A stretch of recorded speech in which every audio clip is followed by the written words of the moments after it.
want to tell you about 54-year-old Dave Salavesh, who was an avid bicyclist and outspoken advocate for cycling safety in the district.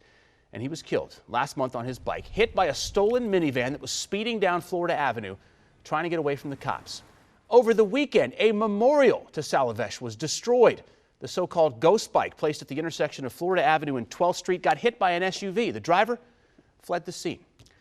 How about this? Over the weekend in Montgomery County, Maryland, River Road near Riley's Lock on the C&O Canal, 3 cyclists say a driver in an SUV was shouting obscenities at them, honking, and swerving toward them, and that caused one of the riders, a woman, to crash.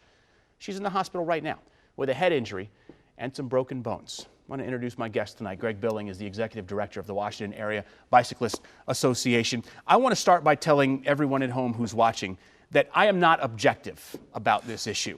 I'm a cyclist, a triathlete. I've been doing it for 10 years over 3 different states. It makes me mad kind of to see what's been going on.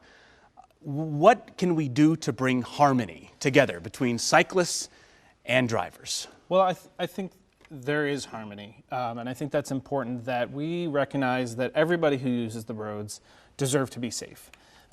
Parents are going home to their families. Kids are going home to their parents. We need a transportation system that preserves life and says that no traffic-related fatality is acceptable. And that's what Vision Zero is about. So our organization, WABA, we're a membership-based organization. We were founded in 1972 here in DC. We represent the entire region, has been working on Vision Zero to unite the cause, to say that our streets should protect everybody. Everybody deserves a safe place to be. Is Vision Zero the fix or a small part of the fix? Vision Zero is a concept. It actually came from Sweden, but it basically says let's hold the system designers, the people who make our roads, accountable for the traffic fatalities. For a long time, we've decided that we're going to point our fingers at each other. It's that driver's fault or it's that pedestrian's fault. But actually, if you step back and look at the streets, the design themselves are not safe. And so Vision Zero is about making safe streets. It's about making the streets safe speeds, safe places to walk, and safe places to bike. Okay, and that's just an initiative that's rolled out in D.C. We obviously have hundreds of miles of roads that people are riding on, not only in D.C., but in Northern Virginia and Maryland as well. It's warmer.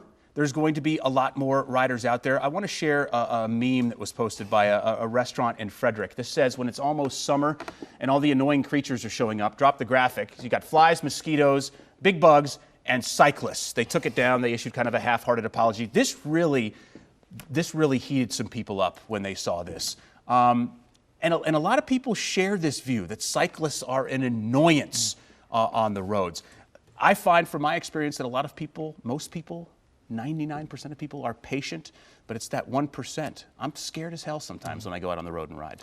Yeah, well, I think you've hit the nail on the head, which is that the vast majority of drivers in the region are safe, are cautious around bicyclists and pedestrians. The law is very clear in DC, Maryland, and Virginia that you must give 3 feet when you're passing a bicyclist. That extra second or two that you slow down and cautiously pass somebody could mean that father or mother going home to a family. Now, are there any roads that are exempt? Do cyclists have the right to ride on every road except for like the interstates? That's correct. Bicyclists have the right to be on any road except limited access, so interstates, highways. So you can expect a bicyclist anywhere, and as a driver, you should expect a bicyclist anywhere. Now, it's all about being courteous as well. I'm not going to go out on River Road at 5 o'clock at night in Bethesda and ride my road bike down the middle of one of the lanes. It's just, you don't do that. So it's all about just being courteous. I've had a lot of close calls. One of those close calls, I posted about it on my neighborhood's Facebook page. And the response, while civil, was, why can't you just ride your bike on the sidewalk? My initial reaction was one of incredulousness, but then only to come back and say, you know, that's not what we do. Cyclists on road bikes, triathlon bikes, we need to ride on the road. It's not safe to go 23 miles an hour on a sidewalk. So I feel like, is education a large component of what you have to do? Yes, I think there's a big part of education about where bicyclists belong. Certainly drivers will say, why aren't you riding on the sidewalk? And then they'll turn around and pedestrians will say, why are you riding on the sidewalk? Why aren't you riding the road? Reality is that our system wasn't designed for the amount of people that are biking. DC is actually the #1 city in the East Coast for bicycling commuting, and it's growing. More people are doing it because it's affordable, it's great for the environment, it's good for fitness. So as drivers, we just need to expect that and understand that they're going to be in the road, and that is actually the best place. So our organization does a considerable amount of education and outreach. We teach over 1,000 people to ride bikes every year. So if people are interested in learning to ride, come get involved with us, waba.org, and come take a class and learn. And if you're a driver, we'd love to teach you as well sort of what to expect a bicyclist to be doing. There's a lot of things that, as you know, bicyclists are looking for on the road that as a driver you might not be. Yeah. That pothole could be not just a flat tire, it could flip you over and really hurt you. Yeah, of course. The one thing that I would just urge people to take into account is just patience.